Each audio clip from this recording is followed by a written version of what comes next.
Good morning and welcome back. Today we're working on this little Craftsman lawnmower that just won't run. Now it was in use and it was in regular use when it died, and if you hit it with a little starter fluid, she'll kick. So that tells me that something might be in the gas tank, so we're going to flush the gas and we're going to clean out the jets and the carb and get her running. So let's get started. Ready to go. Okay. Now when you're working on one of these, staying organized is everything. So we've got a quarter, our 5/16, and our 3/8. And that's all we need to get the carb off of this one. Well, I take that back. We may need a Phillips to take this lid off.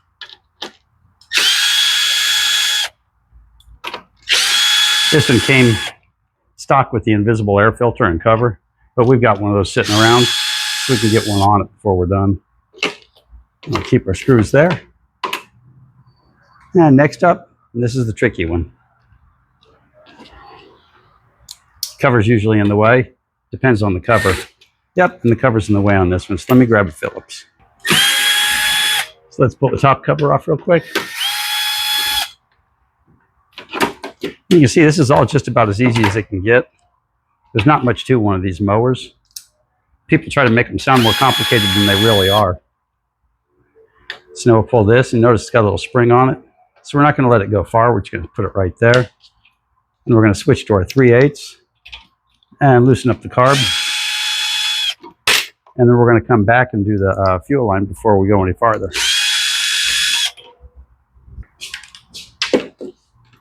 You see this fuel line doesn't even, the clamp isn't even on the end. So somebody put a gas line on it and they didn't do a very good job of it. Okay, we're going to kink off the gas line here. And we'll get a little bit of a drip, but not much. This will hold it tight.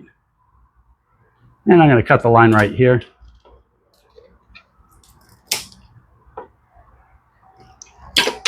And I'm cutting it long, that way when I drain the gas out, I can just pull it off to the side. Let's put our tools down. And now with this loose, we can roll this off the linkage. Now I hose the carburetor down real quick, sprayed some cleaner on it. That is not cleaning a carburetor. I see a lot of people spray stuff in here and think that they've somehow magically cleaned the carburetor. Everything you need to clean is in here. So let's get it apart and get a look at that. Oh, wrong direction.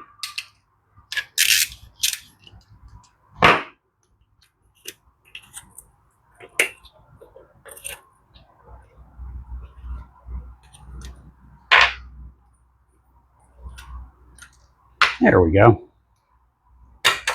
We'll take a look. A little bit of water from where I cleaned it.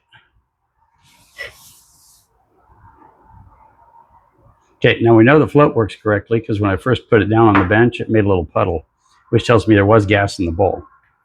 So here's our guilty party. We always talk about cleaning the jets over and over. And that's what we're going to do here. And even though this wouldn't start under its own power and it wouldn't run under its own power, once we do this, she'll run like new again. We're going to run this little wire down the middle. Let's get you out of the way. Notice we're not going to use the ultrasonic today. We're just going to do this.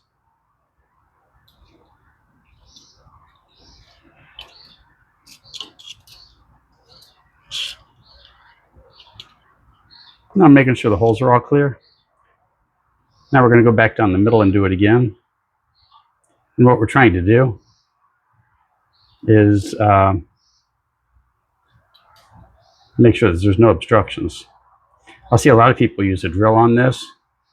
You don't want to use a drill on it. You don't want to change the size of this or your motor's going to run rich and smoke. You'll just get like a plume of smoke if you try to drill this out. I had a great suggestion a few days ago and I tried it. Instead of buying the wire, somebody used a bread tie. And I tried it and it worked like a charm on a mower. So if you don't have this wire available, this is just plain old floral wire from a craft store. A bread tie will work perfectly good.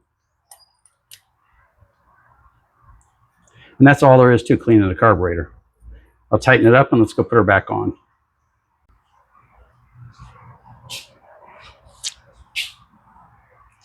Okay, let's get her back together. Check our, huh, that's pretty interesting. Good gasket, wrong motor. There's supposed to be a little round gasket here. Let me change your angle.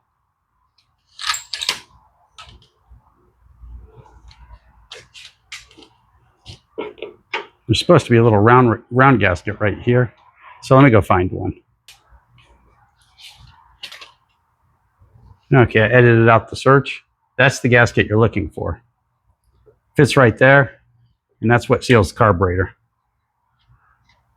I've got no doubt in my mind that somebody worked on this and put this gasket on and thought somehow it would work, and it won't.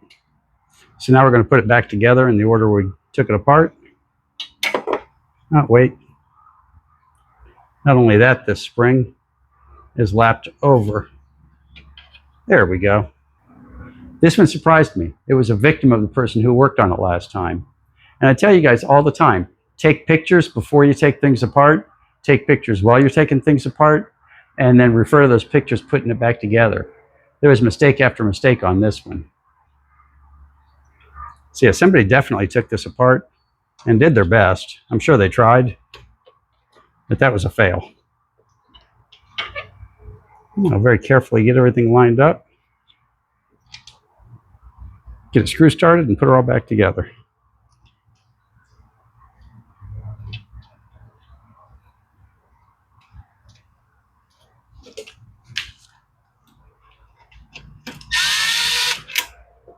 Okay, we get that one started, we get the other one started, and off we go.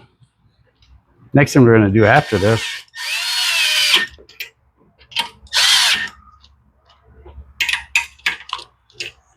is do the fuel line. But first we'll put our choke back on, like so. Make sure the little tab on your choke lever is within that. And it should move freely. This one does not move particularly freely.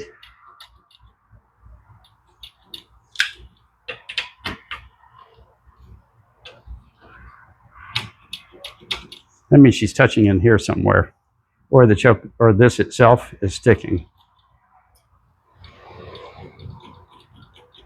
Nope, it looks like just a lack of use. It's been sitting around so long.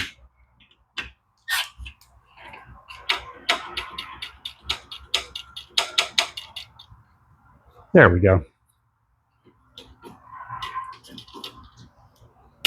See, she's getting some action now. She's bouncing the way she should. Okay, next up is we're going to drain the fuel out. That's pretty interesting. This is not bad fuel. I'm 90% sure this is premix. Yeah, premix would have run the engine, but along with everything else, not a chance. Okay, so next up, we're going to go ahead and, can you see me? You can see me. We're going to go ahead and pull the fuel line off. First, we'll twist it so we can get to it. And we're losing a few drops of gas. But that's mostly just stuff sitting in the line and whatnot.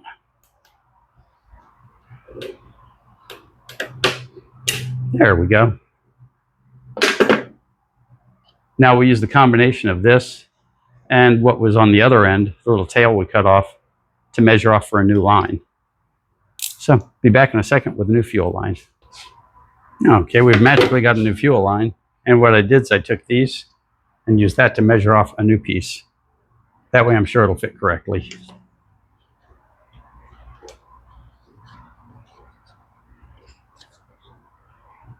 And I buy my fuel line online, but I use 27002 Gates fuel line because, as you can see, it's nice and flexible, and it's a nice sturdy line. It's automotive level line. It's a step better than what the factory gives you when you buy a machine. And there we go. It looks good. So let's get the air box back on and give her a test.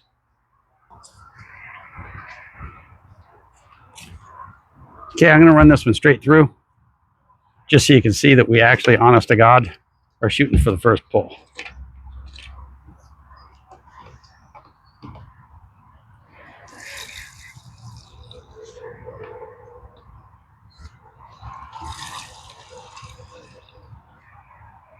I always forget these quantum engines have gigantic gas tanks compared to some of the others.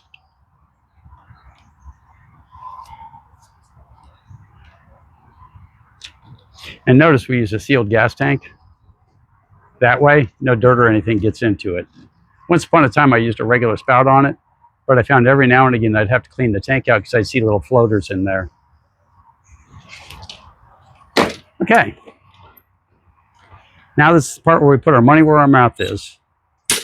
Will she start?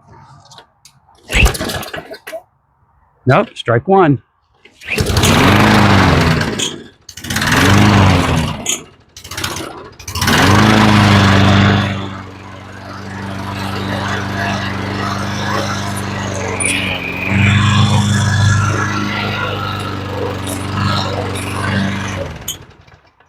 I didn't wait long enough for the gas to get into the system. You have to give it a minute or so for it to flow through, but she should start from now on, first pull.